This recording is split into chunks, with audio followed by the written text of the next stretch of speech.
Oke, ini yang belum hadir siapa aja? Nur Hasanah belum hadir ya? Ada satu, ada Sulu, Bukhari, ada Noy, ada Riyama, ada Irfan, Safa, Rizky, Arfiansa. Kenapa? Oh, ya.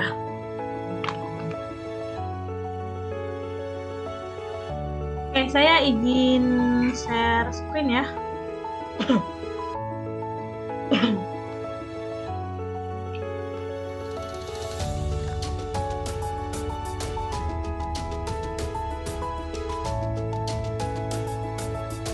Oke, baik, sudah tampil untuk layarnya. Sudah, Bu. Baik, kita masuk ke pertemuan berapa sekarang? Sekarang kita masuk ke pertemuan 11 ya. Oke. Bu, maaf Bu. Ya? Saya Irfan izin, saya di jalan bentar ya Bu ya. Oh, siap. Irfan. Oke Bu, ya. Baik, kita masuk yang namanya kemarin kita sudah masuk ke teks laporan ya. Di dalam teks laporan itu adalah teks yang dimana nanti akan membuat suatu karya, yaitu suatu karya penelitian ya. Oke, kita masuk yang namanya pengertian teks Elaho atau yang disebut juga laporan hasil observasi ya. Laporan hasil observasi.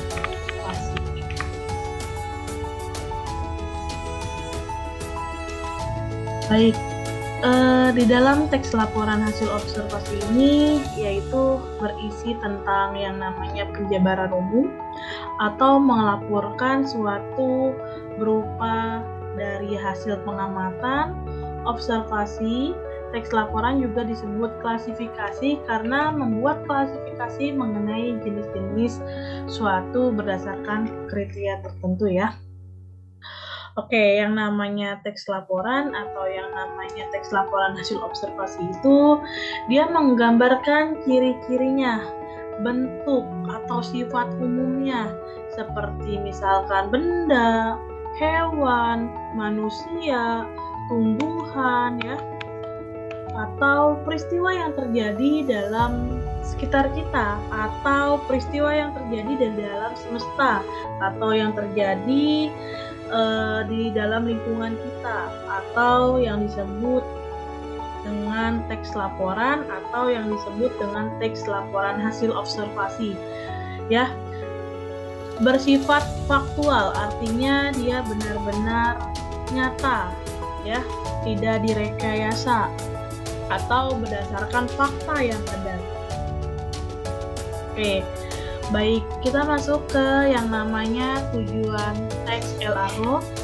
Di namanya teks LAHO ini tadi adalah laporan hasil observasi ya. Oke, yang pertama itu mengatasi suatu persoalan ya. Yang kedua, menemukan teknik atau cara terbaru ya. Yang ketiga, mengambil keputusan yang lebih efektif. Yang keempat, melakukan pengawasan dan atau memperbaikinya. Dan yang terakhir, mengetahui perkembangan suatu permasalahan ya. Oke, dalam tujuan teks LAHO ini kita sebagai peneliti ya, kenapa sih harus mengatasi suatu persoalan? Ada yang tahu?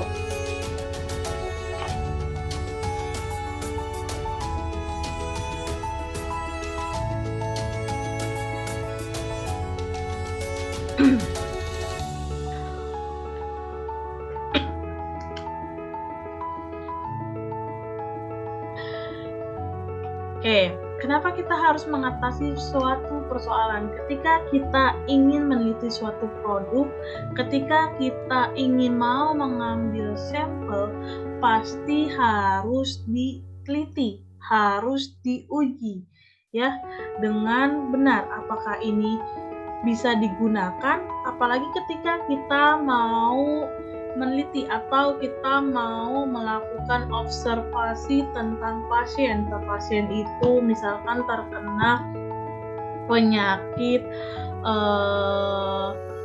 AIDS, penyakit AIDS, misalkan dia tidak ada obatnya, dengan cara apa? Apakah dia harus istirahat, virusnya akan mati, atau dengan apa? Dan penyakit AIDS ini tertularnya dengan apa? Yang kedua, menemukan teknik atau cara terbaru ya. Yang ketiga, mengambil keputusan yang lebih efektif. Yang keempat, melakukan pengawasan dan atau memperbaikinya. Yang terakhir, mengetahui perkembangan suatu permasalahan. Oke. Di sini ada fungsi teks LAHO ya. Fungsi teks LAHO ini dia ada 4 ya. Yang pertama, melaporkan tanggung jawab sebuah tugas dan kegiatan pengamatan ya. Artinya, dia melaporkan, memberikan wawasan tentang apa yang dia dapat, tentang dia mendapatkan pengetahuan, memberitahu kepada yang berwenang atau terkait suatu fakta yang ada di dalamnya. Yang kedua,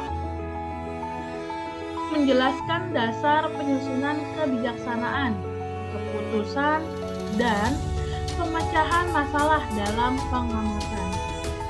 Yang ketiga, sarana untuk mendokumentasi atau memfoto. Ketika kalian ingin meneliti, mengamati, pasti kita harus mempunyai bukti ya. Mempunyai buktinya itu harus foto atau menggunakan video. Misalkan kita mau meneliti sebuah pasien atau meneliti hewan yang sedang sakit, pasti harus dengan foto. Dengan ada bukti foto, itu namanya benar-benar terbukti dan ada wujud fisiknya ya. Yang keempat, sebagai sumber informasi terpercaya. Ya. Artinya kita mendapatkan sumber ini dari mana ya? Benar atau tidak?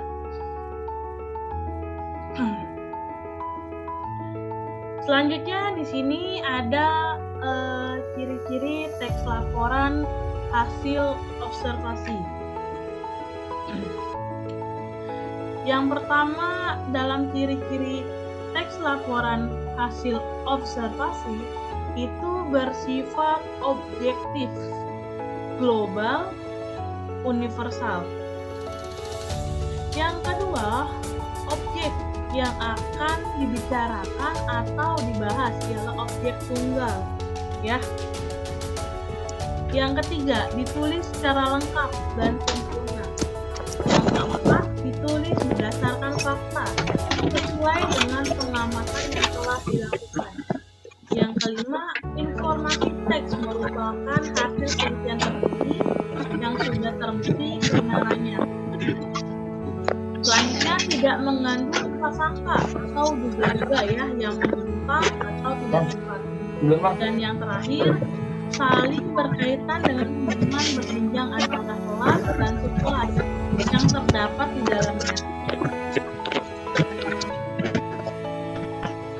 Oke, di sini ada sifat-sifat teks laporan hasil observasi ya. Yang itu yang pertama ada yang namanya bersifat informatif. Yang kedua ada yang bersifat komunikatif. Yang ketiga adanya bersifat objektif. Artinya bersifat informatif itu memberikan informasi, bersifat menerangkan berdasarkan hal tersebut. Teks yang bersifat informasi dapat diartikan sebagai teks yang dapat memberikan informasi. Sedangkan arti dari bersifat komunikatif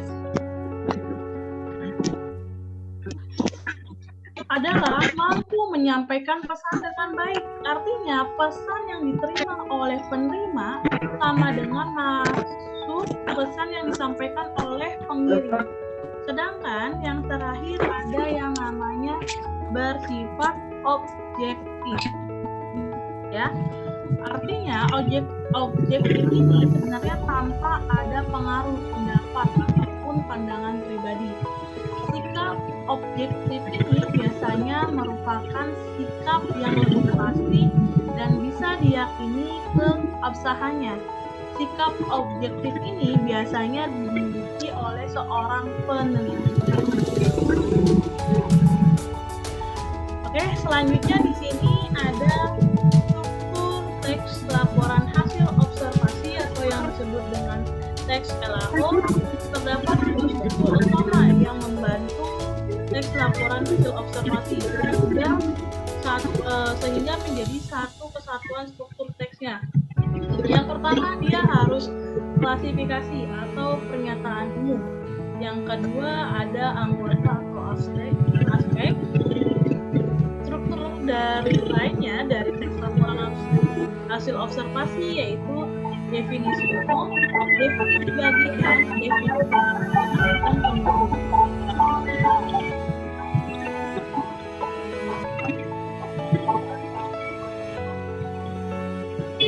Oke, di sini ada pernyataan umum.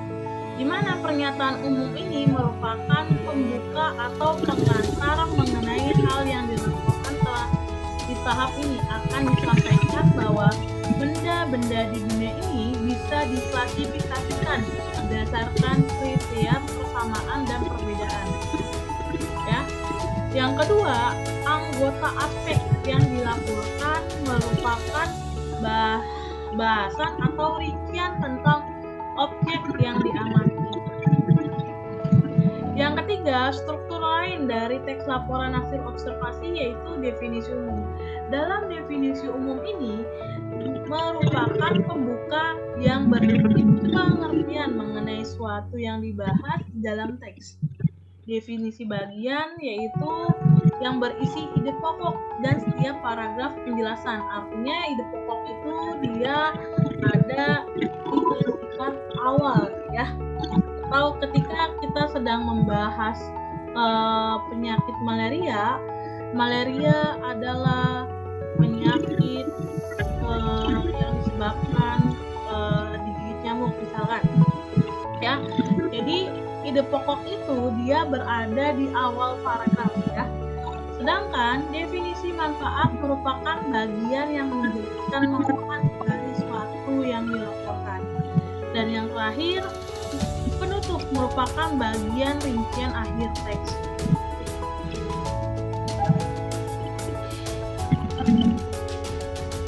Oke, baik. Selanjutnya di sini ada kaidah kebahasaan teks laporan hasil observasi ya, di mana ciri-ciri bahasa atau kaidah kebahasaannya yang digunakan dalam teks ini yaitu menggunakan frasa nomina yang diikuti penjenis dan pendeskripsi.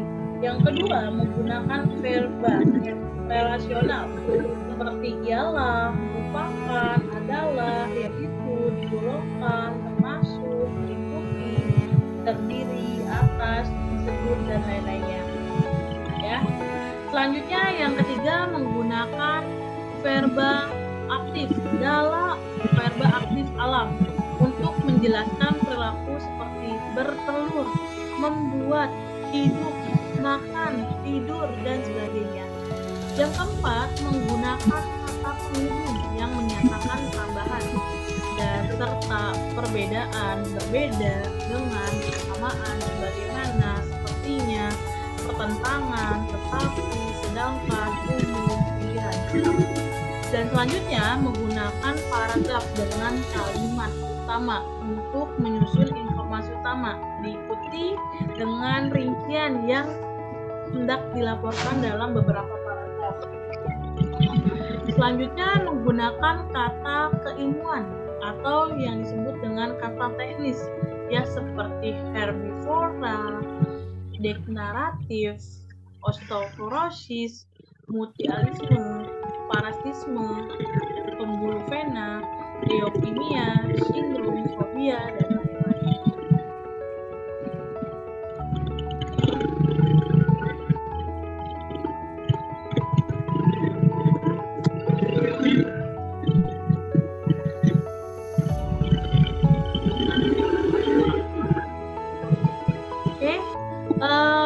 materinya cukup sampai di sini. Ada yang ingin ditanyakan?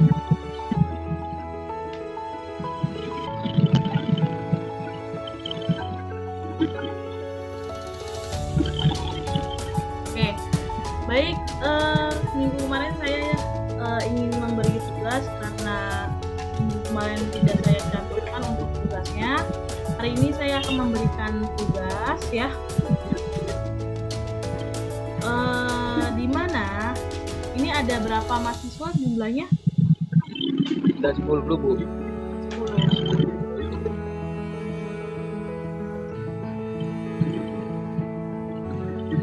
Oke, baik. Di mana tugasnya itu per kelompok, yaitu bikin teks laporan yang berkaitan dengan kesehatan atau studi kasus kesehatan. Boleh misalkan ambil topik tentang malaria atau misalkan penyakit tipes dan lain-lain. Paham Tapi Mas ya? penyakit gitu ya Bu. Iya. Bikin teks laporan. Dan dibikin PowerPoint minggu depan, akan presentasi per kelompoknya ya. Per kelompok berapa Bu? Per kelompok satu kelompok isinya 2. Jadi ada 5 kali presentasi ya. Jadi satu kelompok isinya 2 ya. Oke. PowerPoint untuk besok presentasi. Sebentar saya lihat minggu kalian dulu. Minggu depan itu hari Kamis ya. Hari Kamis minggu depan itu jatuh tanggal 7. Ini belakangnya 7. Nah, saya lihat di sini.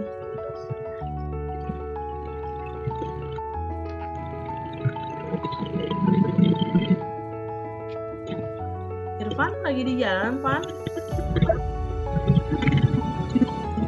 Kayaknya lupa matiin mic dia itu Bu. Iya, si Irfan. Bentar, saya lihat dulu.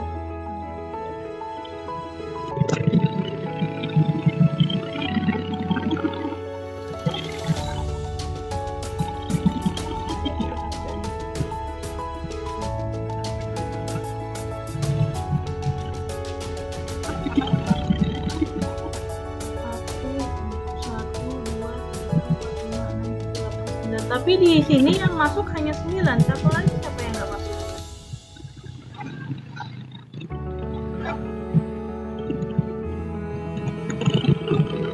Satu lagi siapa yang nggak masuk? Ini Bu, Putri kayaknya Bu, ya Putri. Putri ada deh. Ya kata.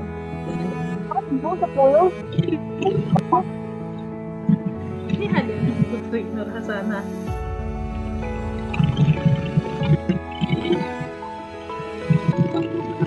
Oke, mungkin sesuai abjad aja ya.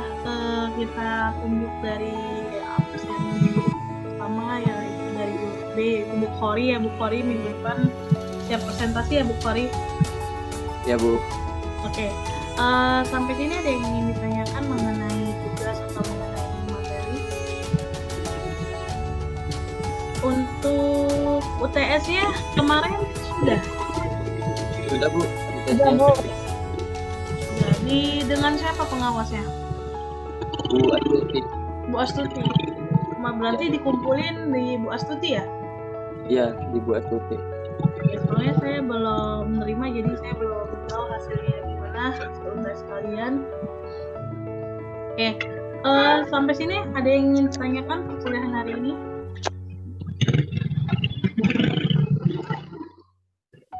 Oke, kalau tidak ada, saya akhiri. Katanya nanti jam 7 juga kalian ada perkuliahan lagi ya. Ini karena kita perpaduan dengan suara-suara kehidupan. Ada kerondel juga Bu tadi. Iya, kehidupan lagi di jalan. Gak apa-apa. Kalian harus tetap semangat, apalagi menuntut ilmu ya. Salut saya sama kalian kelas karyawan. Capek dibela. Udah